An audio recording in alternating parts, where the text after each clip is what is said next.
everybody, it's me April back with you today. Today we are going to try to do this here prime rib. Actually we cheated and we bought a rib roast right here. It's a little cheaper. I did try it once before and it tastes just like prime rib. This one does have a bone in. We're going to try the oven method today. So first we're going to go ahead and put our oven here. Make sure it's at 500 degrees.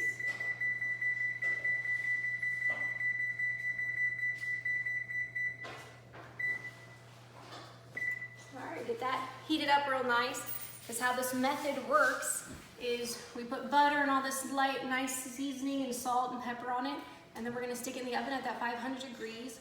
You do whatever your roast is, times 5 minutes per pound. So ours is going to be, because it's a 7-pound almost roast, we're going to do 35 minutes at 500 degrees. So we're going to get started. First we're going to go ahead and get all this ready.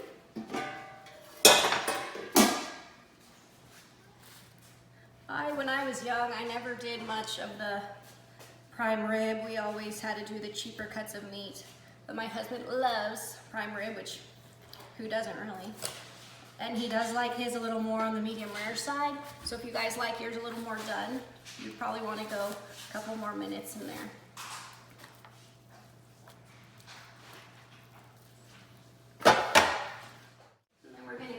Melt our butter here in the microwave just enough so we can get it on.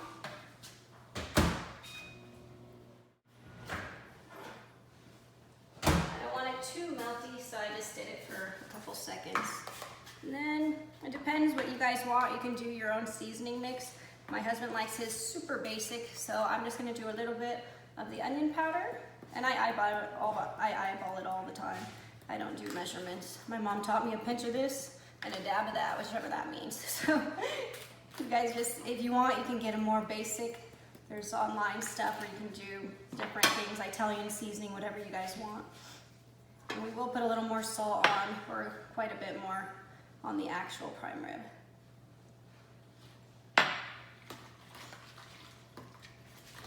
That's what's nice about these recipes. You can kind of do what you feel is right. You just make sure to put that on. This is going to help the salt stick as well as give it that extra nice flavoring as well. And you want this fat side up so that it browns really nicely in that hot oven.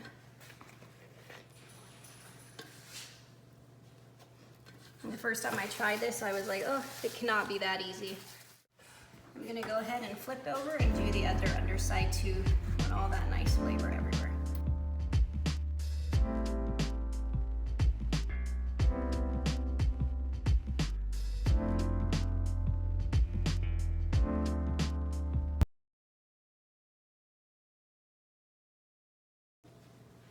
Now we're going to liberally apply salt.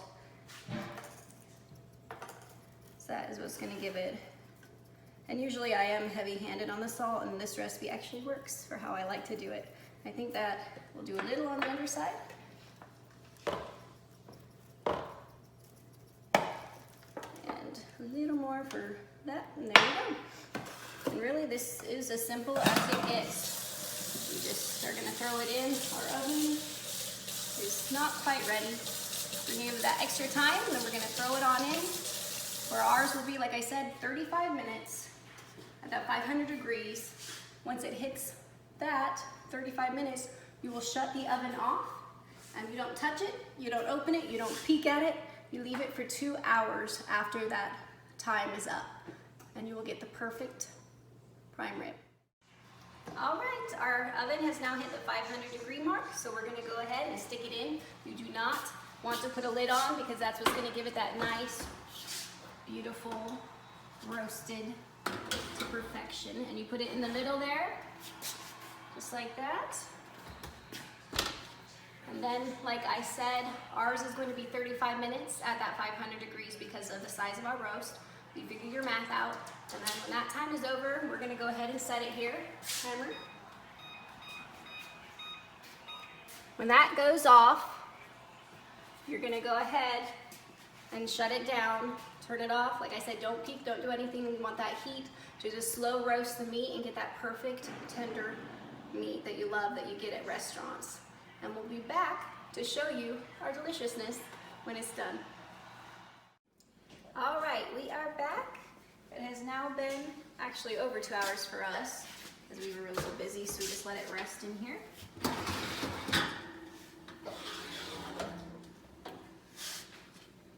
It looks pretty tasty to me.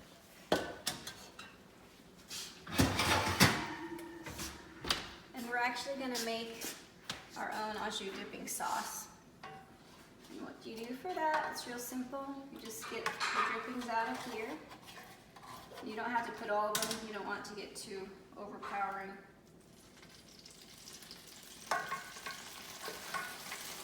I just kind of eyeball it.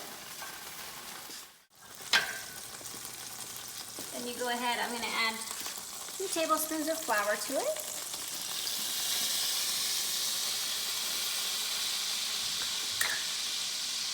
Whisk it.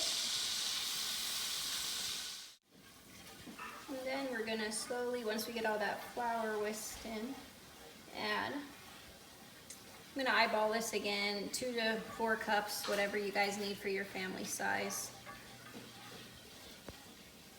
And usually they always say use actual beef broth, but I do sometimes just use what I have on hand, which is the bouillon flavoring, and I make my own and then add a little more spices. And with the drippings, my family and kids don't seem to know the difference. But it's whatever you guys prefer. And then you just let that come to a simmer, to a boil, let it simmer for a little bit. We're gonna go ahead while that's cooking up and cut up the prime rib. All right, now we are going to cut it, which I have always had the boneless, so we are going to try this together and see how it goes. It looks like they pretty much cut the bone off of this one, so it makes it easier for us non-pros. It's really simple. And this, of course, you can cook back up and do that later. It has lots of flavor with the bones, but this is the part I want. And it depends how big or thin you want your pieces, of course.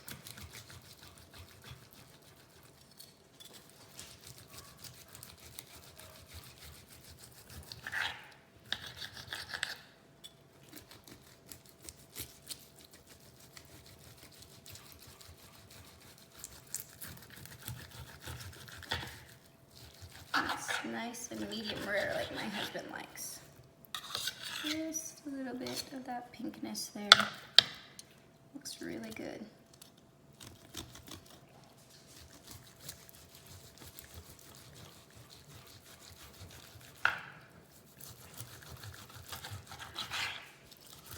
And we're just going to put ours with a baked potato. And our prime rib.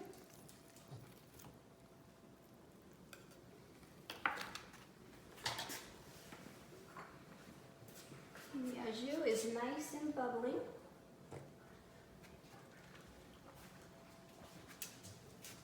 That's what you want it to look like, just to that rolling boil, and it is ready.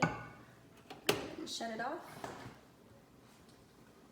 Depending how long you let your meat rest, ours will be a little bit on the cold side, but I always just dunk it in here and it warms it up and is super delicious. And like I said, if you don't prefer yours as medium rare as he does, which my parents don't and in-laws, you can just cook it a little bit longer. There you have it. It's as easy as that.